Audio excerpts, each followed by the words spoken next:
Hi, in this video I'm covering the endgame between Sam Shankland and Daniel Naroditsky from round 10 of US Championship.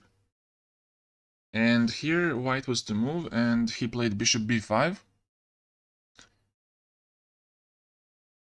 The idea is just simple, to stop d3, which would open up the black bishop. And black switched to the c file, he played rook c8, and white just blocked the pawn. And when you see this position, you see the obvious difference between those two bishops. Bishop on a7 has a strictly defensive role. It defends the d4 pawn, and also it doesn't have any other role except of stopping the a pawn from going any further. On the other side, bishop on d3 is more or less centralized. It also blocks the pawn, but it will have other roles in the future, as you will see.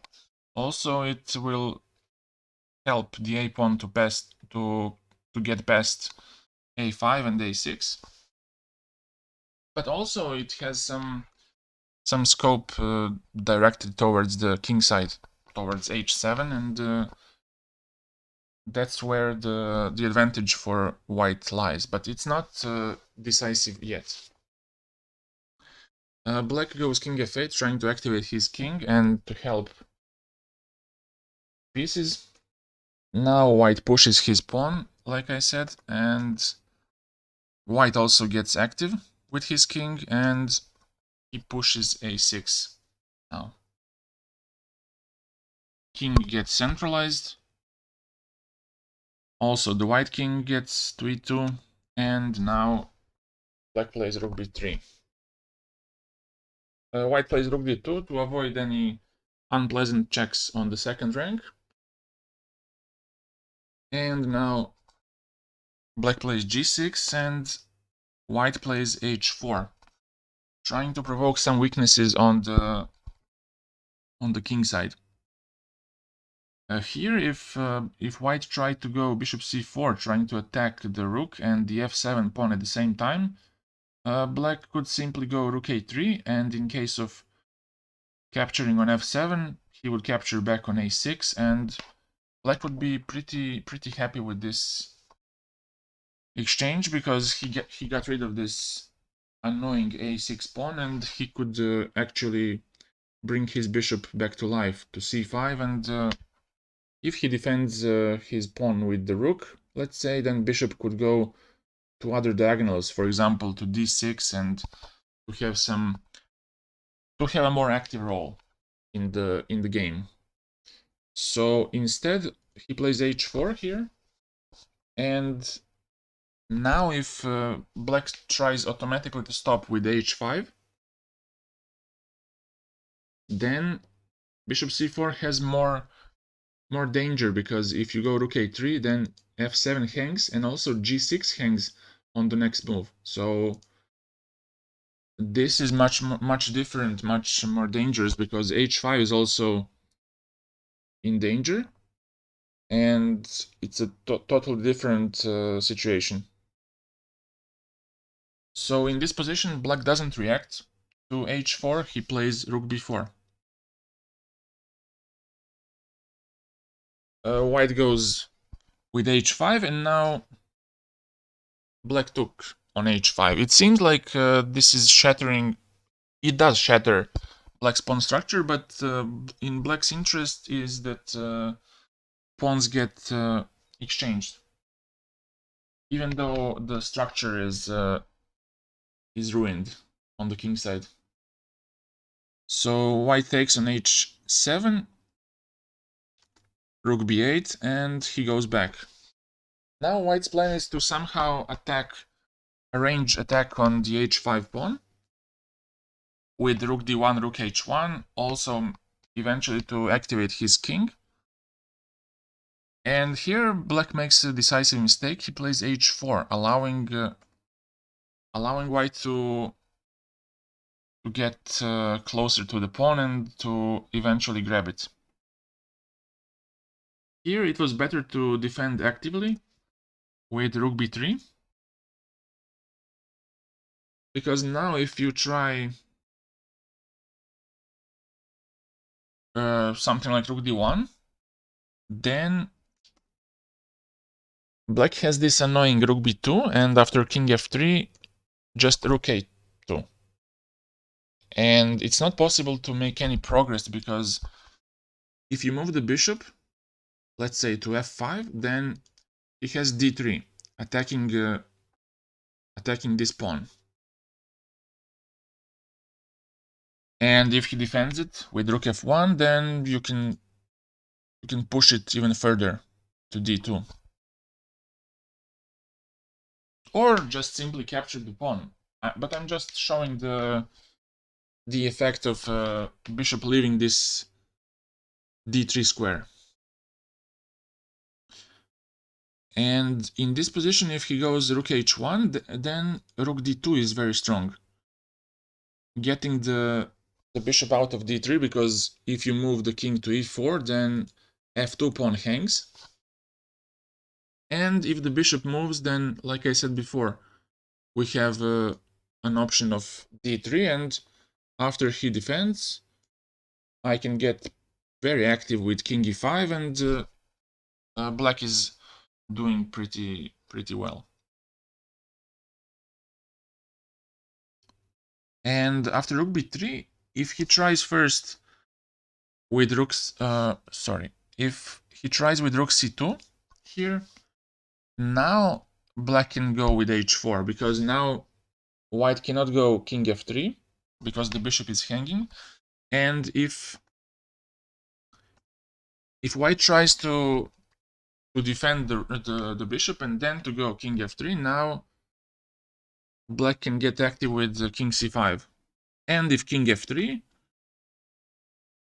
king gets to b4, and if white goes king e4 to defend the bishop, then black has this nice move f5, and after king f5, king c3.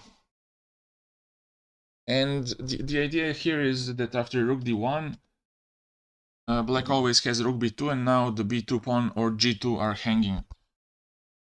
And after king e4, you take on f2, and now white has to worry about the g2 pawn, and this position is around equal. Instead, he plays h4, and now you'll see the difference between the two variations. After h4, white just got active with king f3, rook h8 defending the pawn, and now he gets to g4.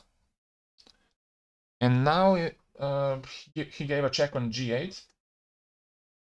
If he tried to get active with king c5 to get a counterplay like in the previous variation, king b4, king c3, now white had a simple move, rook b2, cutting off the b file and completely shutting down the counterplay. And now his threat is to go rook b5 and to cover the h file with rook h5. For example, if he tries rook h6, now white has rook b5, and after king d6, rook h5. And this ending is lost, because once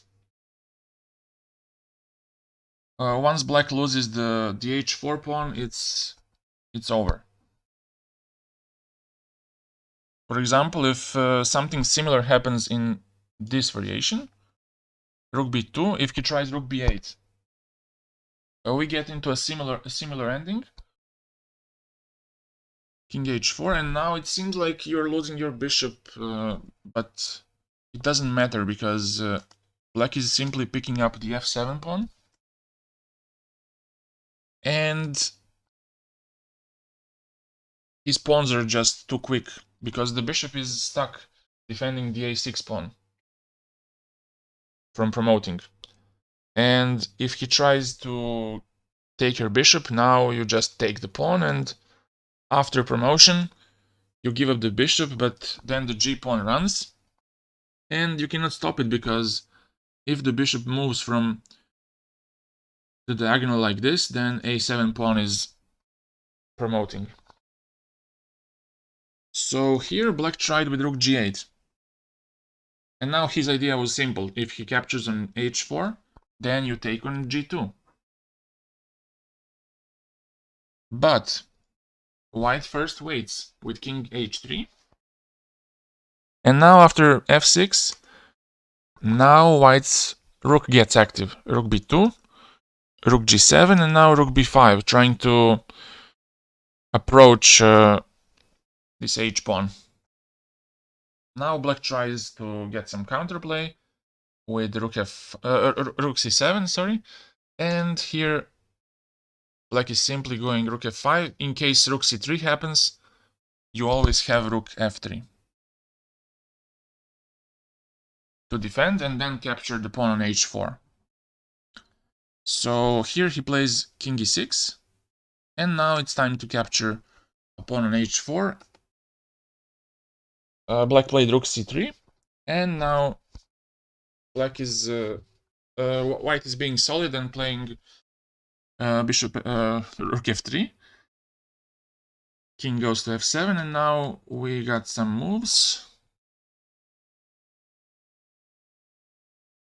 He gave a check, but now just white goes back to f3, and after rook g7, because now the threat was rook h7 anyways to capture the bishop, so he's forced to exchange rooks. And now white exchanged rooks, and we got to this bishop ending with opposite colors, and because the a-pawn is so far advanced and so far from the action, this ending is lost for black, because once white creates a passed pawn on the king side, he will be able to deflect the attention from the king. You will see. Black tried to block with f5, but now black is creating a passed pawn with king g3, and he pushes f4. And now his idea is simple. After bishop b8, he plays king f3, and in this position black resigned, because if black just sits and waits with bishop a7, now g4 is coming, and after he takes back, bishop b8, he goes back to f3 to get to e4, and his idea is just to get to b7 without losing this pawn. That's important, because if you lose this pawn, then it's a draw. So bishop a7, king e4, and now if black tries to stop with king e6, now white goes f5. And now if black plays king f6, then king d5 and simply runs to c6 b7, black cannot capture the f-pawn, which is obvious, and he has to go to d6 to somehow try to stop the king from getting to b7. But now white gets to the other side. He gets to f4, and now if black waits, white just does this, and after king e7, king g6, now white wants to go to g7 and push the pawn, so black has to stop it. But now after king f6, you see that black is not able to stop the white's king to march to b7, because if you wait like this, then king e6, and if you follow the white's king, now the f6 pawn is going to be a decoy.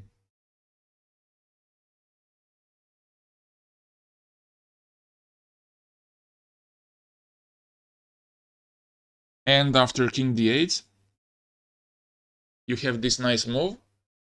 Now the threat is f7, and that's game over for black. That was this endgame, and thank you for watching. If you like this video, subscribe, like. See you later. Bye bye.